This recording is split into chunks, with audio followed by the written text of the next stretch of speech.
प्यारे बच्चों, आज आप पढ़ेंगे चिट्ठी का सफ़र। बच्चों, आपने देखा होगा कि प्रारंभिक काल में क्या था, हम लोग संदेश कैसे भेजते थे? चिट्ठी के माध्यम से। अब आप पढ़ेंगे कि किस तरीके से कबूतर संदेश लेके जाते थे और पत्र एक जगह से दूसरे जगह पहुंचाते थे।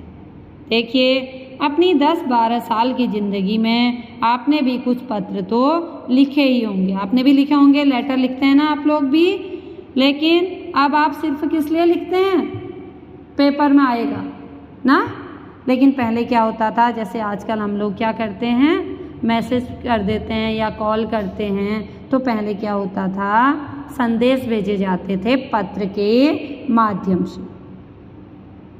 पहले क्या होता था, पत्र भेजे जाते थे। तो बच्चों, आप देखेंगे कि देखिए, पत्र के लिए हमको किस चीज़ की ज़रूरत होती है? सही पते और समय पर किस तरह पत्र पहुंचेगा, इसलिए हमको किसकी ज़रूरत होती है? सही पते की। यह बहुत सी बातों पर निर्भर करता है कि जैसे कि चिट्ठी किस स्थान से किस स्थान पर भेजी जा रही है। हमको पत्र में क्या लिखना होगा कि कहाँ से भेजी गई और कहाँ चिट्ठी को पहुँचना है। संदेश पहुँचने में कितनी जल्दी है, तुमने पूरा ठीक पता लिखा है कि नहीं, तुमने डाक टिकट लगाया है कि नहीं, आदि सब प्रश्न आपको उठते हैं। कब उठते हैं? जब पत्र हम लोग, जब क्या होता है, कभी कभी हम पत्र लिख देते हैं और सही पता नहीं होने पर क्या होता है, वो पत्र वहाँ नहीं पहुँचेगा जहाँ हमने उसको भेजना है, यानी कि अपने गंतव्य स्थान में वो नहीं पहुँचेगा। अब आप देखेंगे चिट्ठी पर डाक टिकट ही क्यों लगाया जाए? पूरे और ठीक पते से क्या मतलब है? ज़रूरत पड़ने पर संदेश को जल्दी कैसे पहुंचाया जाए? स्थान बदलने से चिट्ठी को पहुंचने पर क्या असर पड़ता है? इनमें से कुछ सवालों के जवाब शायद तुम्हारे पास हों, खासकर तुम में से उनके पास जो डाक टिकटें इकट्ठा करने का शौक़ रखते हैं। तो बच्चों, आपने डाक टिकट देखे हैं?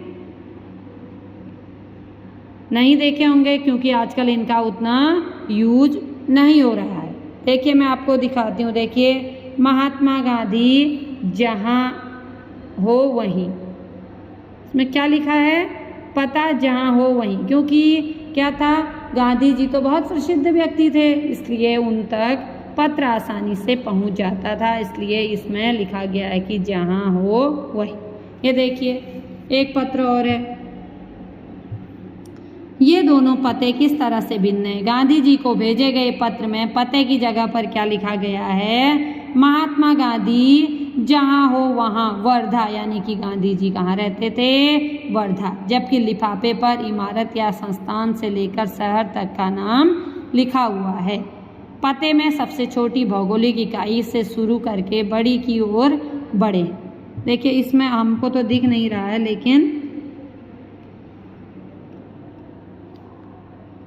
इसमें दिख नहीं रहा है, तो किस तरीके से लिखा गया है अब हम आपको इस पार्ट में बताते हैं। पहले हम लोग क्या करते हैं, जब हम पत्र लिखते हैं तो क्या लिखते हैं? पते में सबसे छोटी भौगोलिक इकाई से शुरू करते हैं, यानी कि किस स्थान पर हम लोग रहते हैं, तो सबसे छोटी जगह का नाम पहले लिखेंगे, फिर छोटी से बड़ी जगह का नाम लिखेंगे। यानी कि क्या लिखेंगे? पहले हम लोग घर के नंबर के बाद पहले घर का नंबर लिखते हैं, फिर गली मोहल्ले का, फिर क्या लिखते हैं? गांव का, कस्बे का, शहर का के किस हिस्से में है उसका नाम, फिर गांव या शहर का नाम। ठीक है, पहले हम क्या लिखते हैं? हम हाउस नंबर लिखते हैं ना।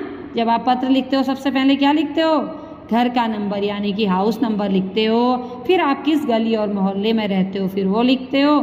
फिर क्या लिखते हो?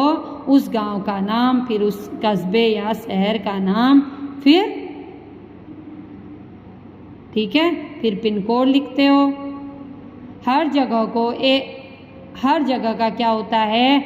अपना अलग अलग पिन कोड दिया जाता है। अब आप ये समझेंगे कि पिन कोड की ज़रूरत क्यों पड़ी होगी। हमारे देश में अनेक ऐसे गांव और शहर हैं जिनके नाम एक जैसे हैं। पते के बाद पिन कोड लिखने से गंतव्य स्थान का पता लगाने में डाक छांटने वाले कर्मचारियों को मदद मिलती है और पत्र जल्दी बांटे जा सकते हैं। किससे मदद मिलती है? पिन कोड से। जब हम पिन कोड लिखेंगे तो एक जैसे पिन कोड वाले पत्र अलग कर लेता है उन पत्रों को और पत्र छांटने में आसानी हो जाती है। अब आप जानेंगे कि पिन कोड की शुरुआत कब से हुई। पिन कोड की शुरुआत 15 अगस्त 1972 को डाक तार विभाग ने पोस्टल नंबर योजना के नाम से की। किस नाम से की?